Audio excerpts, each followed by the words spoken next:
안녕하세요. 미국 주식으로 온 대학이 미주은입니다. 토요일 오전입니다. 이렇게 주말에도 미주은 찾아주신 모든 분들께 환영의 말씀을 드립니다. 팬데믹이 장기화되는 모습을 보여주고 있습니다. 몇 달 전만 해도요, 이제 백신이 많이 보급되면서 팬데믹이 끝나가는구나, 이제 바이러스의 영향에서 좀 자유로워질 수 있겠구나, 우리가 기대를 하고 있었는데 실상 팬데믹의 좀 장기화가 예상되는 요즘입니다. 우리가 장기적으로 반복적인 행동을 지속하게 되면요, 습관이라는 게 형성이 되죠. 그리고 한번 형성된 버릇은 잘 바뀌지 않습니다. 그래서 우리 투자자 입장에서는요, 이렇게 팬데믹이 장기화되면 될수록 혜택을 입을 수 있는 섹터들을 찾아서 투자하는 것이 중요할 것 같습니다. 흔히 이커머스 같은 쪽이 좋아 보이겠죠. 그리고 재택근무가 아무래도 계속해서 발생할 가능성이 있으니까 클라우드 쪽도 전망이 좋아 보이고요. 온라인 러닝이라든지 줌 같은 종목도 앞으로 많은 혜택을 얻을 수 있다고 생각을 합니다. 그런데 제 개인적인 생각으로는요, 가장 큰 수혜를 입을 수 있는 섹터는 아무래도 핀테크가 아닐까 생각을 해봅니다. 왜냐면요, 만약에 팬데믹이 몇 개월 후에 아니면 1년 후에 완전히 종식이 됐을 때 우리가 이제 팬데믹이 끝났다, 은행에 가서 업무를 한번 봐야겠다, 오래간만에 은행이나 가볼까, 이렇게 얘기하지는 않을 것 같거든요. 따라서 우리는 팬데믹에 의해서 이제 핀테크라는 새로운 영역에 많은 부분 우리 자신을 적용시키고 적응시켰잖아요. 따라서 이러한 우리의 적응력은 장기간 지속될 거고, 앞으로 한번 핀테크로 옮겨간 사람은 다시 전통적인 방법으로 은행에 가서 업무를 보는 일은 없다고 생각을 합니다. 자, 그런 의미에서 오늘은 페이팔, 스퀘어 이렇게 두 종목을 가지고 여러분들과 접근을 해볼까 합니다. 11개월 전에요, 제가 페이팔 대 스퀘어 이렇게 두 종목을 비교하는 영상을 보내드린 적이 있습니다. 미주은 처음 나왔을 때 제가 여러 가지 시리즈를 시도했었는데, 그때 가장 인기 있었던 시리즈 두 가지가요, 첫 번째가 주식 분석 끝판왕이라는 게 있었습니다. 여러 가지 종목들을 이렇게 수치상으로 분석하면서 어떤 종목이 그 섹터에서 가장 좋아 보이는지 분석하는 그런 종류의 영상이었고요. 또 하나 인기가 많았었던 것이 주식 배틀 끝판왕, 미국 주식 배틀 끝판왕이라는 게 있었습니다. 두 종목을 선택해 놓고요, 각 종목 평가 항목을 쭉 해서 배틀 형식으로 누가 더 많은 점수를 따가는지 이러한 형식으로 진행하던 그런 시리즈였습니다. 그때 이제 페이팔과 스퀘어 두 종목을 모셔다 놓고 우리가 미국 주식 배틀 끝판왕을 진행했었는데요. 그 배틀의 승자가 누구였는지 먼저 공개하고 넘어가도록 하겠습니다. 당시 페이팔과 스퀘어의 한판 대결에서 승리를 거둔 승자는 바로 페이팔이었습니다. 당시 점수 차가 많이 나지는 않았습니다. 페이팔이 62점을 얻었고요. 그때 스퀘어가 59점을 얻으면서 3점 차로 페이팔의 승리를 우리가 볼 수 있었는데, 그때 이제 페이팔의 승리 요인은 스퀘어가 아무래도 신생 기업이었고 아직까지 흑자를 만들어내지 못하는 적자의 모습을 보였기 때문에 PE 레이시오라든지 PEG 레이시오라든지 이런 부분에서 많은 점수를 잃었었고요. 이때 페이팔과 스퀘어의 미국 주식 배틀을 진행하면서 저는 두 종목을 모두 매수했었습니다. 그리고 나서 11개월이 지났는데요, 투자 결과를 여러분들께 공개할까 합니다. 일단 스퀘어 같은 경우는 12개월 동안 78.79%라는 엄청난 수익률을 저한테 안겨줬고요. 페이팔도 만만치 않습니다. 62.6%라는 건강한 수익률을 두 종목이 모두 보여주고 있습니다. 결과론이긴 하지만 다른 종목 다 포기하고 이 두 종목에만 몰빵했으면 좋았을 걸 하는 생각이 들죠. 하지만 투자는 우리 맘대로 되는 것이 아니기 때문에 여러 종목에 분산 투자하는 것이 언제나 안전하다고 믿고 있습니다. 이때 저 같은 경우는 스퀘어를 조금 그 비중을 많이 늘려나갔습니다. 보시면은 평가 금액에서 많은 차이가 있잖아요. 이렇게 스퀘어 쪽에 조금 더 많은 자금을 넣어놓은 이유는 뭐냐면요, 몇 개월 후에 스퀘어가 드디어 이제 흑자 전환을 하게 됩니다. 그래서 흑자 전환하는 시기가 저는 굉장히 좋은 투자의 그 시점이라고 생각을 하거든요. 따라서 그때 스퀘어의 보유량을 많은 부분 좀 늘려나가면서 지금 현재는 두 종목의 그 비중이 좀 많은 차이가 있다, 이렇게 여러분들이 이해하실 수가 있습니다. 자, 이제 중요한 것은 여태까지가 아니고 앞으로 어떻게 되냐가 우리의 주요 관심사잖아요. 이제는 두 종목 중에서 어떤 종목을 추가 매수하는 것이 앞으로 핀테크라는 그 트렌드를 타고 좋은 결과를 우리가 낼 수 있을지, 이 부분에 대해서 우리가 함께 토론해보는 그런 시간을 마련했습니다. 자, 그래서 미국 주식 배틀 2차전을 계획하고 있는데요, 다시 한번 맞붙어 보면 재밌을 것 같습니다. 이제는 스퀘어가 어느 정도 페이팔과 어깨를 나란히 할 수 있는 그런 위상에 올랐잖아요. 그리고 그리고 페이팔 같은 경우에도요, 스퀘어의 오리지널 비즈니스 모델이었죠. 카드 리더를 이번에 도입하면서 두 종목의 그 경쟁 구조가 굉장히 심화될 것으로 생각이 됩니다. 따라서 두 종목 중에 앞으로 좋은 수익률을 우리한테 안겨줄 종목은 어떤 기업일지 한번 미국 주식 배틀 2차전을 통해서 알아보는 것도 굉장히 재미가 있을 것 같습니다. 하지만 그 두 종목의 재대결에 앞서서요, 일단 두 기업을 복습하는 기회를 좀 마련해 볼까 합니다. 그래서 핀테크 위크엔드를 이번 주말에 제가 준비해 봤습니다. 오늘 7월 3일에는요, 페이팔에 대해서 한번 복습하는 기회를 가져보고요. 내일 7월 4일에는 스퀘어에 대한 기업 분석 끝판왕을 여러분들과 공유할까 합니다. 오늘 내일 여러분들이 미주음 방송 함께 해주신다면요, 핀테크 관련 최고의 기업 페이팔, 스퀘어에 대한 모든 것을 여러분들이 잘 이해하실 수 있도록 최선을 다해서 준비해봤습니다. 자, 그러면 2021년 7월 3일 토요일 방송부터 시작합니다. 오늘 방송의 제목은요, 페이팔 이제 와서 투자해도 될까입니다. 미준 오늘의 이야기는요, 첫 번째로 페이팔을 아시나요? 두 번째, 페이팔의 투자 매력 그리고 리스크를 제 나름대로 자세히 정리해 봤습니다. 세 번째, 페이팔의 2026년 예상 주가를 다시 한번 계산해 보는 기회를 마련했고요. 마지막은 역시 Catch Me If You Want로 오늘의 방송을 마무리하도록 하겠습니다. 자, 그러면 야심차게 준비한 핀테크 위켄드 첫 번째 종목 페이팔 바로 시작합니다.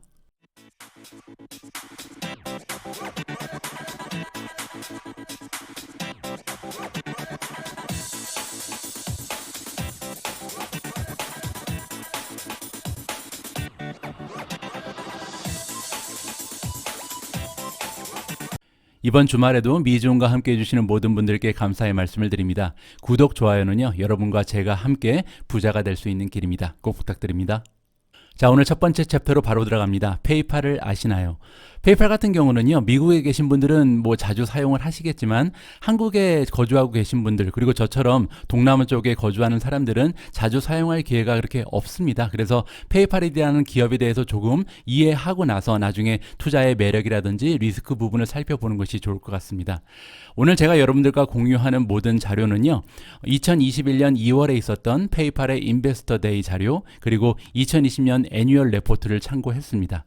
자, 페이팔의 미션부터 살펴보겠습니다. 도대체 이 기업은 어떠한 미션을 가지고 있는지 함께 읽어보시죠. 우리의 미션은 금융 서비스의 민주화를 통해서 모든 사람들이 배경이나 경제적인 지위에 상관없이 저렴하고 편리하고 안전한 금융 상품과 서비스를 이용해서 각자의 인생에서 재정적인 문제들을 조절할 수 있도록 도와주는 것이다. 미션이 참 멋있죠. 조금 긴 그 느낌은 들긴 하는데 굉장히 멋진 미션을 가진 그런 기업이라고 생각이 됩니다. 자, 다음은요, 페이팔의 비즈니스 모델을 살펴보도록 하겠습니다. 과연 어떠한 방식으로 매출을 발생시키고 수익을 올리고 있는 기업인지 보시죠. 자, 컨슈머 섹터가 있고요. 그다음에 머천트 섹터가 있습니다. 컨슈머는 이제 소비자를 얘기하는 것이고, 머천트라는 것은 상인을 얘기하잖아요.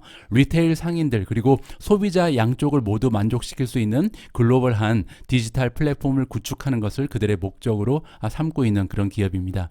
자, 따라서 이렇게 두 가지의 마켓, 상인들 그리고 소비자 쪽의 양쪽을 동시에 공격하고 있는 기업이 페이팔이라고 볼 수 있는데요. 이렇게 두 마리의 토끼를 동시에 잡기 위해서 어떠한 노력을 기울이고 있는지 살펴보도록 하겠습니다. 먼저 머천트, 상인들을 위해서는요, 디지털 결제를 제공하는 것이 주요 비즈니스입니다. 최근 들어서 이제 이커머스가 굉장히 활성화되고 있고, 이커머스를 통해서 소비자가 물건을 구매하기 위해서는 결제가 가능해야 되고요. 이러한 결제를 도와주는 기업이다라고 이해하시면 될 것 같습니다. 하지만 그뿐만이 아니고요, 여러 가지 다른 서비스도 제공하고 있습니다. 사업을 위해서 대출 서비스도 제공을 하고요. 또한 리스크 관리도 해줍니다. 중소상인 같은 경우는 그 사기 같은 데 굉장히 노출이 많이 되어 있잖아요. 그래서 이러한 그 부분에 리스크를 관리해주는 서비스도 제공한다. 그리고 마찬가지로 마케팅 쪽도 중소상인들은 굉장히 약한 부분이 있습니다. 따라서 이렇게 전문가가 아닌 상인들이 비즈니스를 영위할 수 있도록 마케팅 툴을 제공해주는 영업 지원 기능도 가지고 있다. 이렇게 우리가 이해를 해볼 수가 있습니다. 자, 이번에는 소비자 쪽으로 넘어옵니다. 자, 물건을 사는 사람들이죠. 우리 같은 개인 소비자를 얘기하고요. 자금을 관리할 수 있도록 도와준다. 즉, 뭐 은행 계좌랑 비슷한 기능을 가지고 있다고 보시면 될 거였고요. 그리고 이제 가장 특출난 기능이라고 볼 수 있는 건 송금 서비스죠. 우리가 두 사람이 만약에 페이팔에 구자를 갖고 있다면 그 두 사람 사이에서는 자유롭게 송금을 할 수 있는 이런 송금 서비스가 가능하다. 최근 들어서는 이제 대출 서비스도 굉장히 활성화되고 있고요. 간편 결제 서비스, 그리고 광범위한 플랫폼과 국가에서 결제가 가능하다는 점이 페이팔이 가지고 있는 굉장히 커다란 장점입니다. 반면에 이제 스퀘어 같은 경우는 여러 나라에 진출을 해 있는 상태는 아니거든요. 따라서 페이팔에 비해서 아직은 그 시장의 규모 그리고 범위가 상대적으로 적은 것이 스퀘어다. 그렇게 우리가 비교가 가능합니다. 자, 이번에는요, 페이팔이라는 기업이 과거 5년 동안 투자자들에게 어떠한 성적표를 보여줬는지 확인하고 넘어가도록 하겠습니다. 가장 먼저 우리가 핀테크에 투자를 한다면 관심 있게 봐야 되는 수치는요, TPV입니다. TPV라는 것은 전체 결제 금액, 토탈 페이먼트 볼륨의 약자입니다. 전체 결제 금액이요, 지금 2015년에는 288빌리언이었죠. 그런데 2020년이 돼서는 936빌리언까지 향상됐습니다. 따라서 3배 정도 성장했다는 것을 우리가 확인을 해볼 수가 있고요. 이렇게 전체 거래 금액이 있는데 거기서 이제 수수료 같은 것을 받아서 매출을 창출할 거 아니에요. 그것을 이제 우리가 레비뉴라고 부를 수가 있죠. 매출 같은 경우는 2015년부터 2020년까지 약 2배 정도 성장했다. 이렇게 정리가 가능합니다. 세 번째 나와 있는 그래프는요, 오퍼레이팅 마진. 오퍼레이팅 마진이라는 것은 이제 영업 마진을 얘기하잖아요. 영업 마진이 2015년에는 21.1%였는데 2020년에는 25.1%까지 성장을 했습니다. 따라서 굉장히 영업 마진이 좋은 향상의 추세를 보이고 있다. 이렇게 살펴볼 수가 있고요. 마지막은 프리 캐시 플로우입니다. 프리 캐시 플로우는 한국어로 잉여 현금 흐름이라고 부르는 거잖아요. 따라서 우리가 매출이 발생되고 거기서 이제 쓸 수 있는 비용을 다 지출하고 나서 남아있는 캐시, 현금을 얘기합니다. 프리 캐시 플로우가 2015년에는 1.8 빌리언, 2020년에는 5.0 빌리언까지 성장하면서 무려 2.7배 정도 성장하는 모습을 보여주고 있습니다. 자, 이렇게 좋은 모습을 과거 5년 동안 보여주면서요, 페이팔의 시가총액은 무려 5년 동안 7배나 성장을 했습니다. 좀 안타깝죠? 5년 전에 우리가 투자를 시작했다면 굉장히 좋을 뻔했죠. 자, 우리가 플랫폼 기업에 대해서 평가를 할 때는요, 활성 계좌 증가 추세가 굉장히 중요합니다. 즉, 얼마나 많은 사람들이 사용을 하고 있냐의 문제인데요. 2020년 기준했을 때 전체 사용자의 수는요, 3억 7,700만 명이라고 합니다. 엄청나죠? 따라서 이렇게 굉장히 많은 활성 계좌를 가지고 있는 플랫폼이 페이팔이다 우리가 이해를 해볼 수가 있는 거고요. 이 수치를요, 2015년하고 비교해 보니까 2.1배 정도 성장을 했다. 따라서 굉장히 사용자의 그 증가 추세도 좋은 기업이다라고 우리가 살펴볼 수가 있었습니다. 자, 다음으로 살펴볼 중요한 평가 지수는 사용자당 거래 건수가 아닐까 합니다. 왜냐면요, 우리가 아무리 많은 이용자를 가지고 있어도 만약에 계좌만 오픈해놓고 전혀 사용을 하지 않는다면 말짱 도루묵이잖아요. 따라서 얼마나 자주 이 플랫폼에 와서 결제를 하는가, 이런 부분을 살펴봐야 될 것 같습니다. 사용자당 거래 건수도요, 지난 5년 동안 무려 1.5배 정도 증가했습니다. 2015년에는 한 사람당 28.1건 정도밖에 되지 않았었는데 이제는 42.7건으로 굉장히 많이 늘어났다. 이렇게 우리가 살펴볼 수가 있습니다. 오늘 방송 서두에서 말씀드린 것처럼 2020년은 핀테크 기업들에 있어서 굉장히 중요한 해입니다. 많은 혜택을 얻을 수 있었고 또한 소비자들의 행동 양식이 굉장히 큰 폭으로 변화하면서 모든 핀테크 그룹이 굉장히 많이 성장할 수 있는 계기가 마련이 됐었죠. 따라서 페이팔이 2020년에 한 해 동안 어떠한 과정을 겪었고 어떠한 성장, 어떠한 모습을 보여줬는지 정리를 한번 해봤습니다. 4월 달에는요, PPP라는 프로그램에 참여를 했는데요. PPP는 페이책 프로텍션 프로그램입니다. 즉, 우리 고용주들이 굉장히 어려움을 겪으면서 많은 그 직원들을 해고할 그런 위기에 처해 있었잖아요. 따라서 정부에서 해고하지 마라. 만약에 계속해서 고용을 유지하면 우리가 일정 부분의 페이책을 보조해 주겠다. 이러한 프로그램이 PPP였잖아요. 그런데 이제 정부가 이런 보조금을 기업한테 안겨주기 위해서는 송금을 해야 되는데 전통적인 은행에서 빨리빨리 움직이지 못했던 거죠. 따라서 페이팔이라든지 스퀘어 같은 기업들, 신생 기업들이 이런 PPP 프로그램을 주도해 나갔다. 이렇게 이해를 해볼 수가 있습니다. 그뿐만이 아니었죠. 스티뮬러스 책 같은 것도, 그러니까 재난 지원금이라고 부르는 건데 이 스티뮬러스 책을 소비자들한테 던져줘야 되는데 이 과정에서도 역시 전통적인 은행은 굉장히 느린 모습을 보여줬습니다. 따라서 스퀘어 그리고 페이팔을 통해서 이 재난 보조금을 받기 위해서 많은 사람들이 새롭게 신규 계좌를 오픈했다. 이렇게 우리가 생각해 볼 수가 있는 거죠. 자, 5월 달에는요, QR 코드 결제 서비스를 시작했습니다. 이 의미는 뭐냐면요. 페이팔은 원래 온라인 이커머스 결제 대부분을 차지하고 있었는데 이제 오프라인 매장에서도 페이팔을 통해서 결제가 가능하다는 얘기죠. 그렇게 하기 위해서는 이제 매장에 갔을 때 우리가 QR코드가 보이면 거기 스캔을 하면요. 페이팔로 접속이 되고 페이팔을 통해서 오프라인 매장에서도 결제를 할 수 있게 됐다. 이렇게 이해하시면 될 것 같습니다. 그리고 8월 달에는 Buy Now, Pay Later라는 프로그램을 론칭했습니다. 즉 지금 사고 나서 결제는 나중에 해라 이런 프로그램이었죠. 자, 10월 달은요. 벤모 신용카드가 새롭게 등장을 했고요. 그리고 가장 중요한 것 중에 하나죠. 가상화폐 서비스를 시작한 것이 2020년의 10월이었습니다. 자, 11월 달에도 굉장히 의미 있는 새로운 서비스가 등장을 하는데요. 줌이라는 서비스를 론칭했습니다. 이 줌은 뭐냐면요. 줌이 등장하기 전까지 페이팔이 가지고 있던 하나의 약점이 있었습니다. 뭐냐면 두 사람이 모두 계좌를 갖고 있어야 페이팔의 그 멤버십을 가지고 있어야 송금이 가능했거든요. 페이팔 유저끼리만 송금이 가능했다는 얘기죠. 그러니까 조금 불편하죠. 왜냐면 내가 페이팔의 계좌를 갖고 있어도 만약에 송금을 보내고 싶은 사람이 페이팔을 이용하지 않는다면 송금이 불가능한 거잖아요. 그런데 이 줌 서비스는요. 페이팔 계좌에서 타 은행이 가지고 있는 계좌에 송금이 가능하다는 이러한 서비스입니다. 따라서 줌이 등장함으로써 페이팔의 이용자들이 굉장히 편리하게 송금을 누구에게나 할 수 있는 그런 길이 열렸다. 이렇게 우리가 이해를 해볼 수가 있습니다. 자, 이번에는요. 두 번째 챕터로 넘어갑니다. 페이팔의 투자 매력, 리스크를 제가 좀 깔끔하게 정리해서 보여드리도록 하겠습니다. 자, 가장 먼저 살펴볼 수 있는 페이팔의 그 투자 매력은요. TAM, Total Addressable Market이라고 우리가 부르는 것이죠. 그 규모가 엄청납니다. 무려 110T, T라는 것은 트릴리언이잖아요. 따라서 110조 달러 정도 된다. 엄청난 규모의 시장에 들어가 있는 겁니다. 그리고 조금 더 고무적인 부분은 뭐냐면요. 요 그레이 컬러로 회색으로 된 부분은 아직까지 페이팔이 접근하지 않은 그런 시장입니다. 따라서 진출하지 않은 영역이 남아있다는 거죠. 예를 들어서 정부 기관의 결제를 도와준다든지 자산 트레이딩 아니면은 B2B 비즈니스와 비즈니스 사이에 결제를 도와주는 이러한 서비스는 아직 페이팔이 제공하고 있지 않습니다. 따라서 이 부분까지 만약에 차후에 영역을 확장할 수 있다면 굉장히 많은 매출의 상승을 기대해 볼 수가 있겠죠. 자, 다음은 글로벌 진출도 굉장히 좋은 모습을 보이고 있습니다. 전 세계에 무려 200개 이상의 국가에서 페이팔 사용이 가능해진 상태고요. 그리고 또한 25개 이상의 통화로 거래가 가능하다고 합니다. 굉장히 편리한 서비스를 제공하고 있는 기업이죠.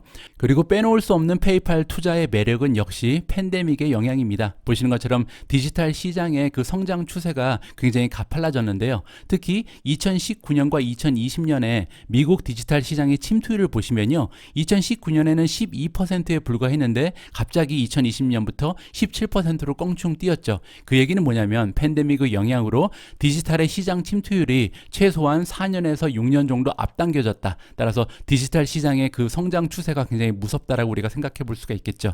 결론적으로 2025년 정도가 되면요. 전체 시장의 24% 정도는 디지털화 될 것이다. 그렇게 우리가 예상을 해볼 수가 있습니다. 자, 그런 의미에서 팬데믹이라는 어려운 시기가 핀테크에게 어떠한 영향을 끼쳤는지 한번 정리해 보도록 하겠습니다. 가장 먼저 살펴볼 수 있는 부분은 디지털 혁명의 가속화를 이끌었다. 두 번째는 이제 배달 문화가 정착이 되기 시작했습니다. 그런데 우리가 배달 문화가 정착되기 위해서는 결제가 가능해야 되잖아요. 따라서 핀테크 기업들에게는 굉장히 좋은 호재로 작용을 했겠죠. 세 번째로 디지털 지갑이 드디어 상용화되기 시작했습니다. 그 전까지는 많은 사람들이 사용하지 않았었는데 이제는 현금 사용을 꺼려하게 되면서 디지털 월렛이 드디어 이제 그 전성기를 맞이하게 된 거죠. 자, 네 번째는 이커머스. 잘 알고 계신 것처럼 대부분의 이커머스 기업들이 뭐 100%, 50% 넘는 성장을 보여주고 있습니다. 마지막으로 가상화폐라든지 디지털 화폐가 활성화될 수 있는 계기가 마련된 것 역시 팬데믹의 영향이었죠. 자, 이렇게 팬데믹이 핀테크를 많이 도와주면서 디지털 월렛이라는 비즈니스 모델이 굉장히 많이 성장을 했는데요. 일단 비즈니스 월렛의 결제 침투율을 올해 기준으로 살펴보면요. 오프라인 리테일 결제 같은 경우는 22% 정도가 현재 디지털 월렛으로 될 것으로 예상이 되고요. 이커머스 결제는 무려 42% 정도가 지금 디지털 월렛으로 될 것이다. 올해 기준으로요. 그리고 이제 2023년 2년 정도가 지난 후에 우리가 예상하는 결제 침투율은 오프라인 같은 경우는 30% 그리고 온라인 같은 경우는 전체 결제의 52% 정도가 디지털 월렛을 이용할 것이다. 이렇게 우리가 예상을 해볼 수가 있습니다. 자, 이렇게 팬데믹이 찾아오면서 디지털 지갑의 활성화가 굉장히 가속화가 됐죠. 거기에 기름을 부은 격이 된 그런 사건이 발생을 했습니다. 바로 가상화폐인데요. 페이팔의 디지털 지갑은 굉장히 다양한 목적을 가지고 있습니다. 예금도 할 수 있고 요금 납부, 송금, 다이렉트 디포짓, 일반 지출도 할 수 있고요. 거기에 리워드 프로그램까지 연결돼 있어서 굉장히 다양한 기능을 한 번에 처리할 수 있는 것이 디지털 지갑입니다. 그런데 여기에다가 2020년 말이 되면 가상화폐까지 사거나 아니면 보유를 하고 있거나 팔 수 있는 기능을 추가를 했거든요. 그러면서 페이팔 구자를 이용하는 사람들이 급격하게 늘어나게 되고 굉장히 방문 수가 늘어나게 됐다. 이렇게 이해할 수가 있습니다. 페이팔의 집계에 따르면 가상화폐 투자자 중에서요 50%가 페이팔에 매일 접속을 한다고 합니다. 이렇게 매일매일 페이팔에 접속을 하면서 가상화폐 투자를 진행하는 사람들의 입장에서는 다른 서비스도 페이팔을 이용해서 할 가능성이 굉장히 높아진 거죠. 예를 들어서 요금을 납부한다든지 송금을 한다든지 아니면 다이렉트 디파짓 같은 것도 이제 가상화폐를 이용하면서 계속 페이팔에 들어오기 때문에 페이팔 디지털 지갑을 이용할 가능성이 높아졌다. 이렇게 우리가 이해를 해볼 수가 있습니다. 페이팔은 이렇게 디지털 결제라는 비즈니스 모델을 가지고 지금까지 성장해온 기업입니다. 그런데 최근 들어서 페이팔의 모습이 심상치가 않습니다. 다른 부분에 눈독을 들이는 것 같은데요. 바로 오프라인 시장입니다. 그도 그럴 것이 2025년 리테일 시장의 규모를 살펴보면요. 온라인의 성장이 굉장히 가속화되고 있긴 하지만 한 2조 달러 정도에 불과하고 오프라인의 규모가 무려 8조 달러나 됩니다. 따라서 그냥 무시하고 있기에는 너무나 시장의 규모가 크죠. 그래서 등장한 것이 작년에 QR코드를 오프라인 매장에 설치했다고 말씀을 드렸잖아요. 그러면서 총 결제 금액이 무려 19% 정도 성장하는 모습을 보였습니다. 그럼에도 불구하고 아직까지는 갈 길이 먼데요. 왜냐하면 오프라인 매장의 총 결제 금액이 지금 200억 달러 정도의 규모라고 합니다. 아까 총 시장의 규모가 8조 달러라 그랬잖아요. 따라서 8조 달러랑 그 20빌리언을 비교해 보면 약 0.25%밖에 되지 않는다. 따라서 이 부분에 만약에 페이팔이 그들의 영역을 넓혀나갈 수 있다면 앞으로도 성장이 가속화될 가능성이 굉장히 높은 거죠. 과연 페이팔이 오프라인에서도 성장할 수 있을지, 성공할 수 있을지 지켜볼 만합니다. 자, 이렇게 오프라인 리테일 시장에 눈독을 들이고 있던 페이팔이라는 기업은 드디어 회심의 프로젝트를 발표하게 되는데요. 며칠 전에 제가 오미지를 통해서 여러분과 공유한 그런 기사 내용입니다.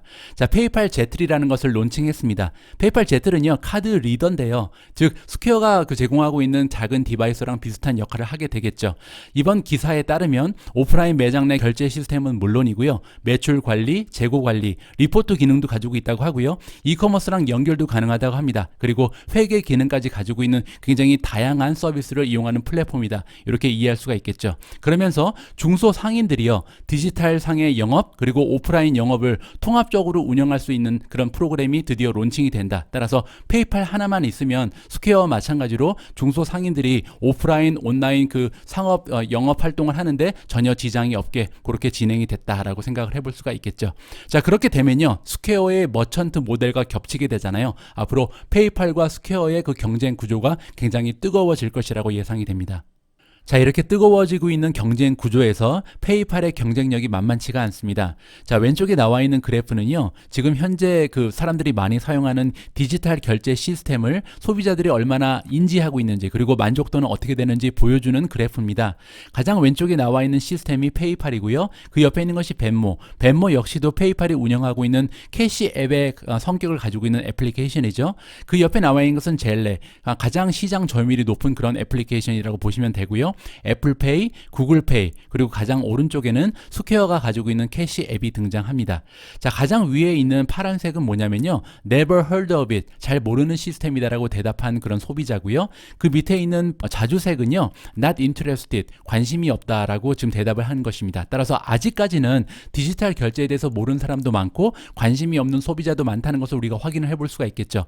그런데 그 밑으로 이제 내려와서 가장 아래에 나와 있는 게 이제 중요할 텐데 파란색 으로 표시된 부분이 뭐냐면 지금 이 시스템을 사용하고 있다. 지금 이 애플리케이션을 사용하고 있고 굉장히 만족한다라는 그런 대답입니다. 페이팔 같은 경우는 38%고요. 벤모가 16%, 젤레가 14%, 그리고 애플이 10, 그리고 구글페이가 7%, 안타깝게도 스퀘어 같은 경우는 6%밖에 나오지 않았습니다. 따라서 이 그래프만 본다면 지금 38%의 사용자가 만족하고 있는 페이팔 앱이 가장 좋은 모습을 보여주고 있는 거죠. 이 수치는요. 시빅 사이언스라는 컨설팅 회사에서 만든 설문조사의 결과였다. 이러한 부분 참고해 주시고요. 우리가 페이팔의 투자 가치를 평가할 때 한 가지 간과해서는 안 되는 부분이 뭐냐면 바로 벤모입니다. 스퀘어에는 캐시 앱이 있는 것처럼 페이팔에도 벤모가 있거든요. 자, 벤모의 사용자 수를 지켜보면요. 2021년에는 7,780만 정도를 지금 예상하고 있는데 불과 4년 후에 2025년이 되면 1억 760만 명 정도로 38% 정도 이상 증가할 것으로 예상을 하고 있습니다. 결과적으로요. 전체 P2P 모바일 결제 사용자 중에서 무려 61.8% 정도가 벤모를 이용할 것이다라고 우리가 지켜볼 수가 있는 거죠. 물론 이제 중복 사용자도 포함되기 때문에 이렇게 높은 수치가 나오는데 어쨌든 전체 모바일 결제를 사용하는 그 소비자 중에서 무려 62% 가까운 사람이 벤모 앱을 가지고 사용을 할 것이라는 것은 엄청난 마켓 침투리라고 우리가 생각을 해볼 수가 있겠죠. 또한 덧붙여서 벤모를 이용해서 결제되는 총 결제 금액은요. 2023년까지 연평균 27% 정도의 성장을 예상하고 있습니다. 따라서 벤모에서 발생하는 매출과 수익도 굉장히 급격하게 상승할 가능성이 있다라고 우리가 정리를 해볼 수가 있겠죠.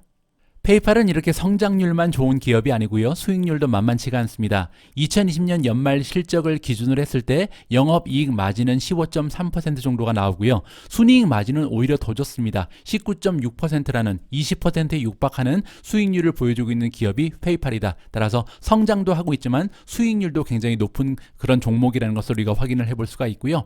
또 하나 우리가 관심을 가지면서 봐야 되는 수치는 바로 연구개발비 투자입니다. 지금 현재는 좋은 모습을 보이고 있다 하더라도 미래가 중요한 거니까요. 앞으로 장밋빛 미래를 꿈꾸기 위해서는 얼마나 많은 투자를 미래를 위해서 하고 있는지를 살펴봐야겠죠. 페이팔 같은 경우는요. 2020년 연간 연구 개발 비용이 2.6 빌리언입니다. 그런데 2019년에는 2.0 빌리언밖에 되지 않았잖아요. 따라서 전년 대비 26.7% 정도 더 많은 비용을 연구 개발비에 투자했다는 것을 우리가 확인을 해볼 수가 있고요. 또한 2020년 1년간 매출에 비교를 해보면 무려 12.3% 정도를 연구 개발비에 투자한다. 따라서 전체 매출 중에서 상당한 부분을 미래를 위해서 쏟아붓고 있는 것이 페이팔이라는 기업이라는 것을 우리가 지켜볼 수가 있습니다. 페이팔 같은 경우는요, 사실 순이익률도 굉장히 높은 편이고 현금 흐름이 좋기 때문에 발란시트에 많은 관심을 주지 않아도 되는 기업 중에 하나입니다. 하지만 우리가 간단히만 보고 넘어가면요, 커런트 레이시오는 1.33이 나옵니다. 따라서 1년 내에 갚아야 되는 부채에 비해서 1년 내에 현금화할 수 있는 유동성 자산이 오히려 더 33% 정도 많다. 굉장히 좋은 모습이죠. 그리고 이제 장기적인 관점을 봤을 때 총 자산 중 부채 비율은 조금 높습니다. 지금 71%가 나오거든요. 따라서 전체 자산 중에서 72%가 부채고요. 나머지 29%가 자기 자본이다. 따라서 조금은 높은 비율의 부채를 보여주고 있습니다. 이렇게 부채 비율이 높은 편이지만 아까 말씀드린 것처럼 현금성 자산이 너무나 많잖아요. 보시면은 현금성 자산을 가지고 커버할 수 있는 수준입니다. 토탈 커런트 에셋이 50이고 지금 토탈 라이빌리티가 50이기 때문에 언제든지 현금을 가지고 바로 갚아버릴 수 있는 수준의 부채를 가지고 있다. 이렇게 이해할 수가 있습니다. 자, 지금부터는요, 페이팔이 자체적으로 보고하고 있는 비즈니스 전망치를 여러분들과 공유할까 합니다. 굉장히 중요한 숫자들이 많이 나오니까요, 귀를 쫑긋 세우고 한번 지켜보시죠. 자, 페이팔의 전망 첫 번째, 활성 계좌 수 그리고 TPV입니다. 토탈 페이먼트 볼륨이라고 부르는 것이죠. 자, 그래프에서 확인하실 수 있는 것처럼 2025년까지 페이팔의 활성 계좌 수는요, 2배 정도 성장할 것으로 예상하고요. 그 얘기는 즉 매년 15% 정도의 성장률을 보여줄 수 있다는 셈입니다. 자, 옆에 나와 있는 것은 TPV, 총 거래 금액인데요. 총 거래 금액 같은 경우는 2020년부터 2025년까지 약 3배 정도 올라갈 것으로 예상을 합니다. 즉 연간으로 따지면 매년 25%라는 엄청난 성장률을 기대할 수가 있는 거죠. 자, 이렇게 TPV가 계속해서 성장하게 되면 매출의 성장은 자연스럽게 따라올 수밖에 없는 거죠. 다음 페이지에서 우리가 볼 수 있는 부분은 매출입니다. 자, 매출의 성장률은 굉장히 좋은 전망을 보여주는데요. 왜냐하면 2015년부터 2020년까지 과거 5년 동안 매출의 성장률은요, 18% 정도에 불과했습니다. 자, 그런데 2020년부터 2025년까지 앞으로 미래에는요, 그 성장률이 20%까지 오히려 과거보다 더 좋을 것으로 전망하는 것이 페이팔이라는 기업이거든요. 이 부분은 우리가 투자자 입장에서 관심을 가질 만한 굉장히 긍정적인 숫자다라고 우리가 생각을 해볼 수가 있겠습니다.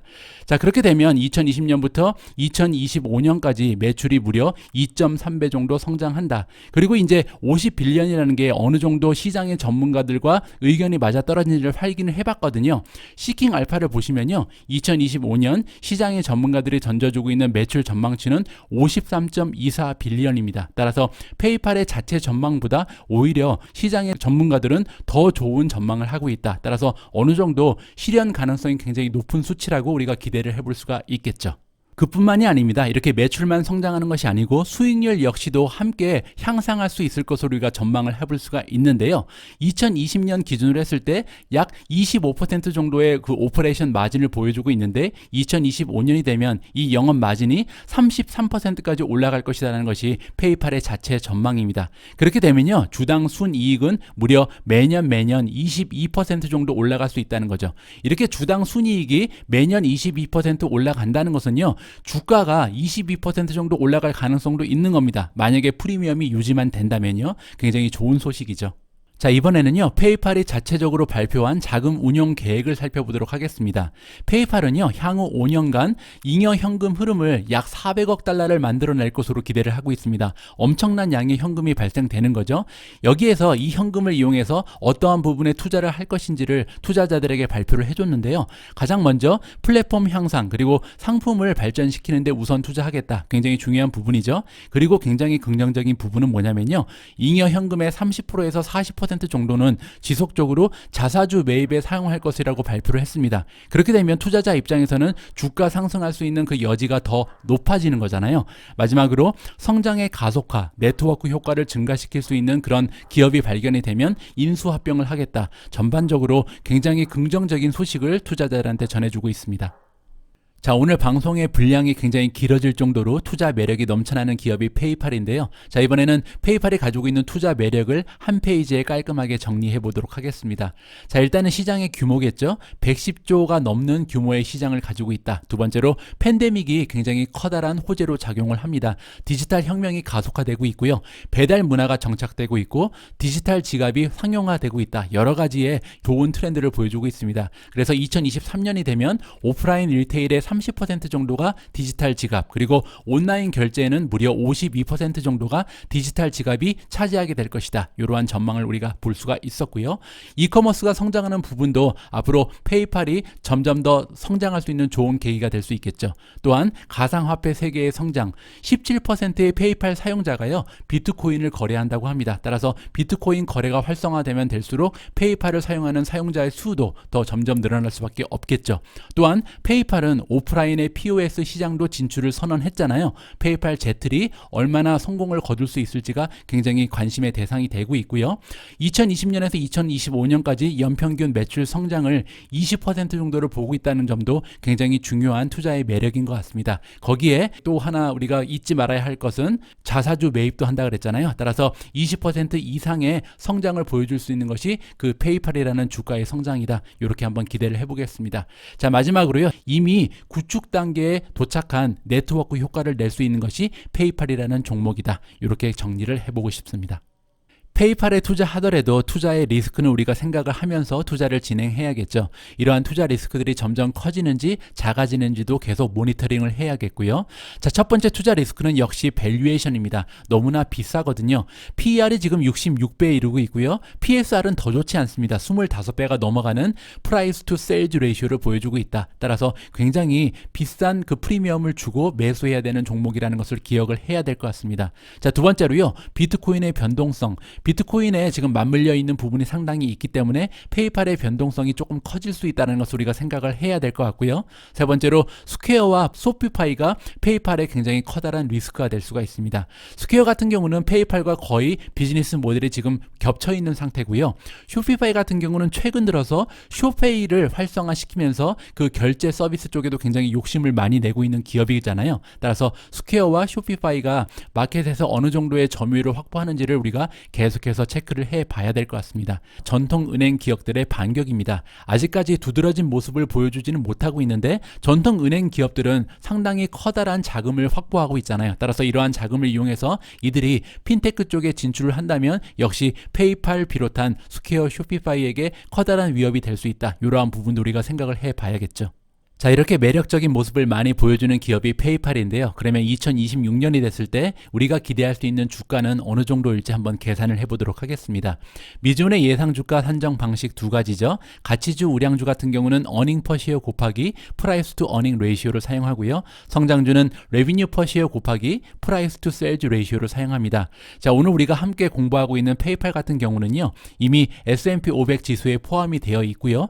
프로핏 마진이 약 20% 가까이 되기 때문에 성장 우량주라고 봐야겠죠. 따라서 우량주의 모델을 사용해서 이번에 예상 주가를 산정해 보도록 하겠습니다. 자, 그 얘기는 뭐냐면요. 2026년 페이팔의 타겟 프라이스는요. 어닝 퍼 시어 곱하기 프라이스 투 어닝 레이시오를 곱하면 산정할 수가 있습니다. 자, 일단요. 어닝 퍼 시어 2026년 예상치를 살펴봐야 될 것 같은데 시킹 알파에 들어가시면 전문가들이 자세하게 던져주고 있죠. 2026년이 됐을 때 우리가 기대할 수 있는 어닝 퍼 시어는요. 12.69달러가 나와 있습니다. 그 얘기는 뭐냐면 2026년이 됐을 때 페이팔 한 주가 만들어낼 수 있는 순이익이 12.69달러 정도가 될 것으로 예상이 되는 거죠. 이 수치는요. 시장의 전문가들 한 10명 이상이 만들어 놓은 전망치를 평균을 낸 수치라는 것을 기억해 주셨으면 합니다. 자, 그리고 제가 하나 더 보여드리고 싶은 것이 있는데요. 컨센서스 EPS 리비전 트렌드입니다. 이게 뭐냐면요. 이 EPS가 12.69가 나와 있는데 여러분들이 좀 의문을 가지실 수가 있잖아요. 이 수치가 얼마나 정확한지, 이 수치보다 만약에 EPS가 많이 떨어지게 된다면 주가 역시도 그만큼 올라가지 못하고 주춤하는 모습을 보일 수가 있잖아요. 그런데 우리가 페이팔의 과거 모습을 살펴보면요. 페이팔 EPS의 예상치는 과거 5년 동안 지속적으로 향상되어 왔습니다. 그 의미는 뭐냐면요. 지금 2026년에 우리가 12.69달러라는 EPS를 기대하고 있는데 이 수치가 앞으로 더 올라갈 가능성이 있다는 거죠. 과거에도 계속 그래 왔으니까요. 이러한 부분을 한번 참고해 주시고요. 자, 그러면 이번에는요. 프라이스 투 어닝 레이시오를 살펴봐야겠죠. 2026년이 됐을 때 어느 정도의 프리미엄을 주고 투자자들이 페이팔에 투자를 할 것인가를 살펴보는 건데요. 페이팔의 PE 레이시오 역사적인 모습을 한번 보면요. 페이팔의 PE 레이시오는 2018년 이후에 한 50배에서 60배 정도를 왔다 갔다 하는 그런 모습을 보여주고 있습니다. 2020년에 굉장히 고평가 상대를 잠깐 보였었는데 그 이후에 다시 안정화를 이루고 있다. 이렇게 우리가 생각을 해볼 수가 있겠죠. 따라서 페이팔은 역사적으로 굉장히 높은 PE 레이시오를 원래부터 가지고 있는 기업이다. 이렇게 생각하실 수 있습니다. 자, 일단 2026년이 됐을 때 EPS, 어닝 퍼 시어 같은 경우는 12.69달러로 고정이 가능하잖아요. 자, 그래서 이제 우리가 결정해야 될 부분은 PE 레이시오, 즉 2026년이 됐을 때 과연 어느 정도의 프리미엄을 투자자들이 허용할지 이것을 우리가 예상을 해봐야겠죠. 자, 그러기 위해서 과거의 모습을 좀 먼저 살펴보면요. 페이팔의 PE 레이시오가 가장 낮게 형성됐을 때는 31배까지 떨어진 적이 있습니다. 그런데도 굉장히 높은 수치죠, 사실. 그리고 가장 높이 올라갔을 때는요. 98배까지 올라간 적도 있습니다. 중간치는 한 50배 정도를 보여주고 있고요. 아까 말씀드린 것처럼 현재 PE 레이시오는요. 66배로 굉장히 높은 수치를 보여주고 있다. 이렇게 우리가 이해해 볼 수가 있습니다. 자, 이번에는 벤치마킹을 한번 해볼게요. 스퀘어가 가장 가까운 기업이잖아요. 비슷한 비즈니스 모델을 가지고 있는 스퀘어 같은 경우는 무려 66배가 넘어가는 PE 레이시오를 가지고 있습니다. 그리고 쇼피파이 같은 경우는 114배, 그리고 마스터카드가 57배, 비자카드가 49배거든요. 따라서 비슷한 기업들을 모아놔도 상당히 높은 PE 레이시오를 보통 보이는구나. 따라서 핀테크 기업들은 PE 레이시오, 즉 프리미엄이 다른 산업군에 비해서는 굉장히 높다는 것을 우리가 확인을 해볼 수가 있었습니다. 자, 이렇게 배경 지식을 가지고요. 세 가지 시나리오를 함께 지켜봐 보도록 하겠습니다. 자, 2026년이 됐을 때 페이팔에 우리가 기대할 수 있는 예상 주가는요. 세 가지 시나리오로 나눠봤는데 일단 EPS 같은 경우는 고정을 시켜놔야겠죠. 12.69달러로 고정을 시키고요. 프리미엄만 세 가지 다른 수치를 대입해 보겠습니다. 먼저 현재 수준의 프리미엄을 유지할 수 있다면, 즉 66배를 유지할 수 있다면 839라는 예상 주가가 나오게 되는데요. 이 수치는 현재 주가가 290이기 때문에 약 3배 가까이 상승할 수 있는 여지가 생기는 겁니다. 굉장히 좋죠. 그리고 과거 10년에 최소 수준으로 만약에 프리미엄이 떨어진다면, 즉 31.32배까지 떨어진다면 397달러가 나오게 되는데, 그렇게 되면 지금부터 2026년까지 향후 5년 동안 주가가 40%밖에 올라가지 못한다는 얘기입니다. 따라서 굉장히 실망스러운 리턴이라고 생각할 수가 있겠죠. 자, 그리고요, 이번에는 중간치를 대입해 보겠습니다. 50.55배를 대입해 보니까요, 641달러가 나옵니다. 그 얘기는 현재 주가에 비해서 약 2.2배 정도 상승할 여지가 있다. 자, 그런데요, 여기서 우리가 또 하나 기억해야 되는 부분은 뭐냐면 자사주 매입 계획을 많이 가지고 있잖아요. 앞으로 발생하는 현금 그 흐름 중에서 30%에서 40% 정도는 자사주 매입을 한다 그랬으니까 요 수치는 더 올라갈 가능성도 있죠. 그리고 또 하나, 요 EPS의 전망치가 12.69달러인데 이 수치 역시 지금 과거의 모습을 보면 계속 상승해 오는 추세를 보였기 때문에 요거보다도 더 올라갈 가능성도 있다. 그래서 제 개인적인 의견을 말씀드리면 중간 수준의 프리미엄이 적당할 것 같습니다. 50배 정도의 프리미엄을 적용시키고요. 거기에 이제 2.2배가 나오는데 이것보다는 조금 더 올라갈 수 있지 않을까. 자사주 매입으로 인해서 조금 더 올라가고, 그리고 또 EPS 역시 12.69달러보다 조금 더 좋은 모습을 볼 수 있다면 약 2.5배에서 3배 정도의 주가 상승을 우리가 2026년까지 기대해 볼 수 있겠다. 이렇게 마무리를 하고 싶습니다. 자, 마지막 챕터까지 오시느라고 고생하셨습니다. 오늘의 방송 역시 Catch Me If You Want로 마무리할까 합니다. 자, 첫 번째 메시지는요, 핀테크 디지털 지갑이라는 시대적 트렌드와 맞아떨어지는 수혜주다. 따라서 이러한 부분을 생각하면서 우리가 투자를 할 수 있겠죠. 두 번째로 스퀘어, 쇼피파이의 경쟁에서 시장 점유율을 누가 더 올릴 수 있는가, 이 부분이 굉장히 흥미롭게 우리가 지켜봐야 되는 투자의 포인트인 것 같습니다. 자, 세 번째로요, 스퀘어, 쇼피파이와 함께 분산 투자하는 것이 답이다. 어떤 기업이 앞으로 잘 나갈지 우리가 알 수가 없잖아요. 따라서 가능하면 스퀘어, 페이팔, 쇼피파이 세 가지 기업에 모두 투자하는 것이 좋을 것 같다. 그것이 저의 개인적인 의견입니다. 또한 마지막으로요, 지금 매수해야 되나 아니면 다음 조정까지 기다려야 되나, 이 답 역시도 마찬가지로 분할 매수가 가장 현명한 답이 된다. 이러한 메시지를 가지고 오늘 방송을 마무리해 볼까 합니다. 오늘 제가 준비한 내용은 여기까지입니다. 어떻게 페이팔이라는 기업을 이해하시는데 조금이나마 도움이 되는 그런 영상이었는지 모르겠습니다. 그리고 제가 부탁드리고 싶은 부분이 하나 있는데요.